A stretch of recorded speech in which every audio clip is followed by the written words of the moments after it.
In today's video, CLORINDE, champion duelist of the Court of Fontaine. CLORINDE is a 5-star Electro character, sword user, main DPS for every Electro related teams. In this video you'll find tips, talents, explanations, artifact sets, weapons and more, so keep watching if you want to have the best CLORINDE in Genshin. Join me Discord server if you want to make friends and play Genshin or other games, you're more than welcome to join.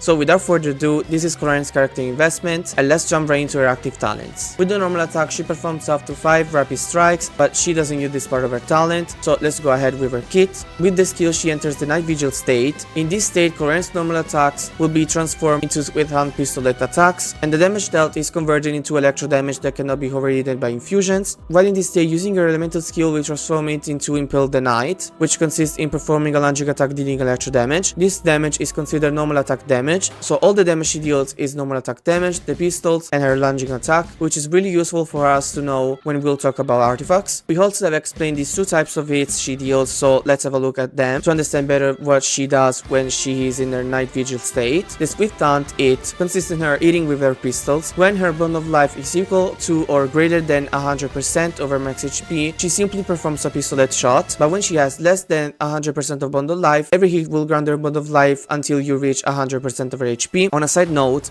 100% of bond of life is equal to 50% of HP, so when you have the full bar, you actually have 200 of bond of life. I don't know why they did it like this, but I just wanted to clarify it. Her other type of damage, Impel the Night, consists in consuming the percentage of her HP she has as bond of life to deal damage and heal herself. You need to use the normal attack button 3 times, and after this you can use the skill button. Also, when she is in her state, the healing granted to her by another character won't heal her, but instead kinda help her with her bond of life production. This happens when she is fighting, of course. The burst is really easy since it deals AU electro damage and grants CLORINDE 120% of her HP as bond of life if you have this talent at level 10. So she uses firstly her burst, then skill to enter the state. At the point you will press the skill button to consume the bond of life. After this, use 3 times the normal attack button and continue with skill button followed by 3 normal attacks till the state ends basically. So the level priority is skill, burst and last normal attack. Don't mind by level 10, her damage doesn't scale on this talent. Let's have a look at her passive talents now. With the first one, the damage CLORINDE deals with the normal attack and burst is increased if a character in the team triggers an electro related reaction, which is really good since she deals damage really fast, so increasing the damage she can deal leads you to have a DPS dealing a lot of damage in no time, which is really strong. The second one is really strong as well since it grants CLORINDE a total of 20% of crit rate when her bond of life percentage decreases or increases, and also this effect lasts a lot of seconds. Additionally, the healing she provides herself is further increased when she is in her state. This is her second passive talent, but this could be a constellation. And with the last one, she can show the location of resources in Fontaine on the minimap, which is really handy when you are farming for characters. Before we uncover her artifacts options, the majority of the viewers are not subscribed, so subscribe to the channel if you like this kind of content and make sure to activate the notifications to not miss out any future guides of your favorite characters. Let's have a look at her artifacts options now. For 2-piece she can use 2-piece attack, Gladiator, Simenawa and all others, 2-piece electro damage, Thundering Fury, and 2-piece normal attack damage, Manchester Hunter. For 4-piece she can use Thundering Fury, which increases her elemental reaction damage and also decreases the skill cooldown, so if you have a good particle production in the team, you will always charge the burst in time to use her full combo of attacks. Of course, this is an option if you don't have a lot of artifact sets. With CLORINDE, it's really fundamental to give her bonus in damage, which in her case is normal attack, because that is the key to make her deal damage, since the only sources from which we can take this buff is from artifacts 2-piece and 4-piece and from weapons. So the artifact set that follows more this requirement over is Fragment of Harmonic Whimsy, which gives her attack and increases her damage by a total of 54%, which is really good, and it goes hand in hand with her kit since this buff needs bond of life to be activated. You can also use Gladiator Finale if you don't have great artifact sets. This set grants her 35% normal attack damage, which is quite good also because she has it by default since she is a sword wielder. You don't need to activate the skill or burst or to do other actions to activate it. The fact that CLORINDE is a sword user is already enough to activate the effect, and this is really good in my opinion. The rank of her 4-piece set is Thundering in 3rd place, Gladiator in 2nd place, and Fragment in 1st place.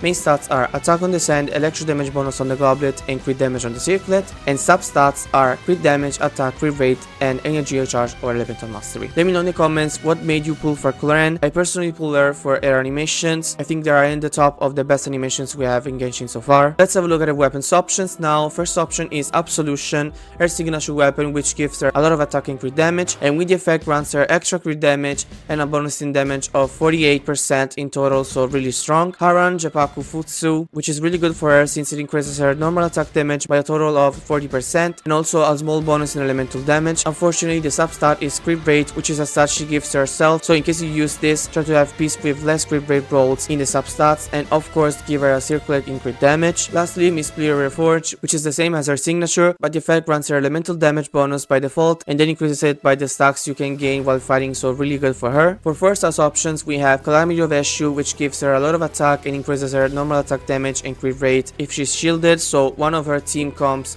has to be a shielder like Zhongli, Layla, Baiju, and etc. This weapon was obtainable in 5.2 via an event, so if you were not playing in that version, you don't have it. Finale of the Deep, which gives her a lot of attack and further increases this bonus with the effect, which also grants a percentage of Bond of Life, and once all the Bond of Life is consumed, based on that she will gain attack. Lion's Roar, which grants her a lot of attack and increases the damage dealt to opponents affected by Electro or Pyro, so perfect for an overload team. Anyway, you can give her any weapons that gives normal attack damage bonus, crit damage, or attack. Avoid giving her crit rate in the substats. And you can also give her a weapon with the effect that can be activated after using the skill, so she has a few other choices. I just included those I think work the best for her. Let's have a look at her constellations before team comp so we can understand if there are any constellations needed, or we can play CLORINDE as C0 to 11 great performances. With the first one, while Night Vigil state from the skill is active, when electro damage for CLORINDE's normal attack hits opponents, they will trigger 2 coordinated attacks from a Night Vigil shade summon near the hit opponent, each dealing 30% of CLORINDE's attack as electro damage. This is quite good for extra damage, of course. The second one enchants the passive talent. After an nearby party member triggers an electro-related reaction against an opponent, electro damage dealt by CLORINDE's normal attack and burst will be increased by 30% rather than 20%. So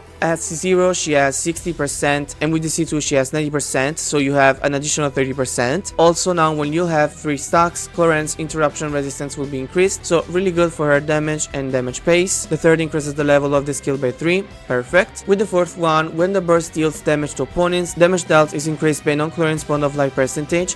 Every 1% of her current Bond of Life will increase the burst damage by 2%. Really good for her burst damage since it can deal a lot of damage even at C0. The fifth one increases the level of the burst by 3. And with the last one, for 12 seconds after the skill is used, CLORINDE's crit rate will be increased by 10% and their crit damage by 70%. Already broken since at C0 she has 40% of crit rate without artifacts, so with this constellation she has 55% of crit rate still without having artifacts. Additionally, while Night Vigil is active, a Gleam Bright Shade will appear, executing an attack that deals 200% of CLORINDE's attack as electro damage. The Gleam Bright Shade will appear under the following circumstances: when CLORINDE is about to be hit by an attack, or when CLORINDE uses the skill button, so it can happen really often. In fact, one Gleam Bright Shade can be summoned every 1 second, and 6 shades can be summoned per single Night Vigil duration, so a lot of times. While Night Vigil is active, the damage CLORINDE receives is decreased by 80%, and their interruption resistance is increased, so she basically doesn't need a healer since she provides healing by herself, and also she doesn't need a shielder. This makes her become no longer a character but a building, like she can be moved. Now for team comps, first option is an overload team with CLORINDE, Mavuika, Chevreuse, and Sarah. In this case, Mavuika buffs CLORINDE's damage and also grants good damage when you use her burst. Chevreuse heals and decreases opponent's resistance to Pyro and Electro, and Sarah buffs in attack and grants CLORINDE crit damage if you have her at C6. You can replace Mavuika with Thoma. Second option is an Hyper Bloom team with CLORINDE, Fischl, Yao Yao, and Xingqiu. In this case, Fischl generates a lot of particles and activates the second passive talent of CLORINDE. Yao Yao heals and Xingqiu applies Hydro and increases CLORINDE's resistance to interruptions with his sword. You can replace Yao Yao with Baiju. And last option is an Electroshard team with CLORINDE, Kazuha, Kuki, and Furina. In this team, Kazuha decreases opponent's resistance to Electro. If you will Hydro with his burst, you will have a more consistent Hydro application since Furina is not that fast to apply Hydro on the opponents, but instead deals a lot of damage and buffs all performances. And lastly, Kuki healing with a ring that also follows you, so really perfect for when CLORINDE is in her state. As always, these were just examples. You can use CLORINDE with a lot of other characters,